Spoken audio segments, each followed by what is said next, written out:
a man possessed by thousands of spirits, living among tombs, completely out of control. He broke chains, screamed, injured himself. And when he met Jesus, the spirits pleaded, "Do not send us away from this region." Mark 5:10. Why? What exists in a territory that makes even evil spirits resist leaving? Most people read the Bible as the past, but it reveals an active, invisible strategic system. Spirits don't just appear, they influence, distort, pressure, and most importantly, they follow patterns. And patterns can be identified. Because what is in the Bible is not history, it's a manual that almost no one has learned to interpret. Today you will see 7 real evil spirits from Scripture, with their references. But the focus isn't just on understanding what happened, it's on perceiving where this still happens. This is not a coincidence, it's a pattern. Code 1. Legend, the collapse of identity. Mark 5:1-13. My name is Legion, for we are many. A man without identity, without control, without direction. The hidden pattern. Internal fragmentation. When many voices occupy the same space, you lose internal unity. Application. Today this happens silently. You consume too many opinions. You follow too many references. You try to please too many people. And in the end, you no longer know who you are. Great collapses begin with small internal divisions. And the most dangerous thing, you still think you are evolving. Code 2. Unclean spirit, the cycle of impulse. Mark 1:23-26. A man inside the synagogue, but dominated from within. The hidden pattern, the right environment doesn't solve internal disorder. Application. You may be in the right place, but with the wrong patterns. Small ignored impulses become habits. Repeated habits become chains. And when you realize it, you've already lost control. The problem isn't falling, it's stopping resisting. And this is where the cycle strengthens. Code 3. Spirit of sickness, the prison that becomes normal. Luke 13:11-13. 18 years bent over, enough time to transform pain into identity. The hidden pattern, what is repeated, becomes normalized. Application. You start fighting against something, but over time, you accept it. You adapt. It molds itself. It limits itself. Great prisons don't start out strong, they start out tolerable. And when you realize it, you've already stopped trying to get out. Code 4. Spirit of divination, the illusion of control, Acts 16:16-18. She foresaw the future, but she had no freedom. The hidden pattern, control without truth, generates dependence. Application. You seek guarantees before acting. You want certainty before deciding. But this paralyzes you. Whoever needs constant confirmation loses autonomy. And without autonomy, you never take your own path. Code 5. Deceiving spirit, the lie that becomes logic.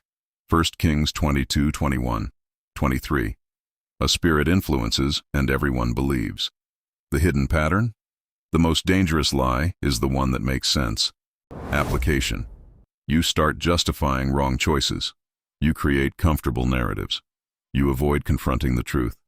The problem isn't that lies exist, it's that they become convenient. And when it becomes convenient, you stop questioning. Code 6. Mute and deaf spirit, the silent blockade. Mark 9:17-25.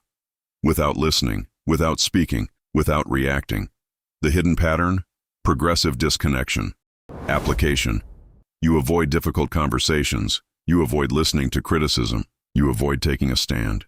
And little by little, you lose clarity. Those who don't communicate lose access to their own evolution. And this happens more often than it seems. Code 7.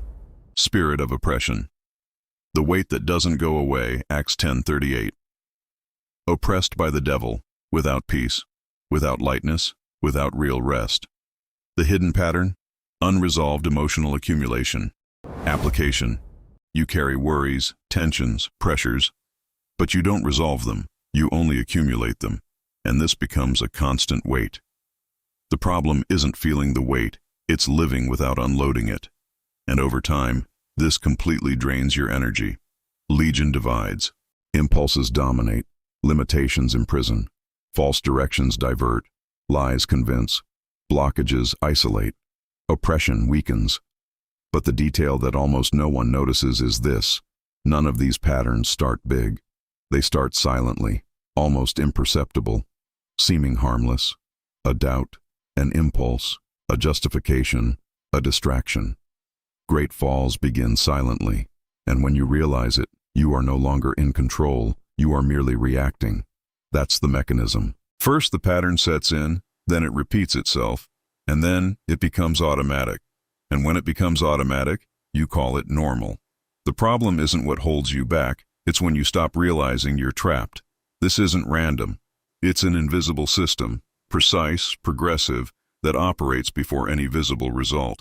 The army of shadows doesn't need to appear, because it acts first in the invisible, in the decision you almost made, in the reaction you didn't perceive, in the thought you accepted without questioning. The invisible always comes before the visible. Before a wrong decision, there was influence. Before a negative cycle, there was repetition. Before the fall, there was an ignored pattern. And here's the point that changes everything. You don't lose control all at once. You lose it little by little, without realizing it. If you ignore it, you repeat it. But if you identify it, even at the beginning, you interrupt it. And when you interrupt it, you break the cycle before it strengthens.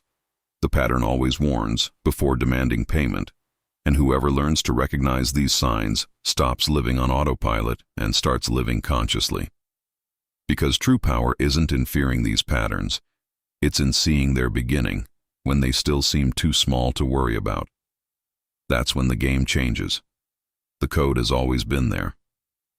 But now you can no longer say you didn't see it. 7 minutes of wisdom. A lifetime of results. This was today's code. Ancient code. What has always been there, but almost no one noticed.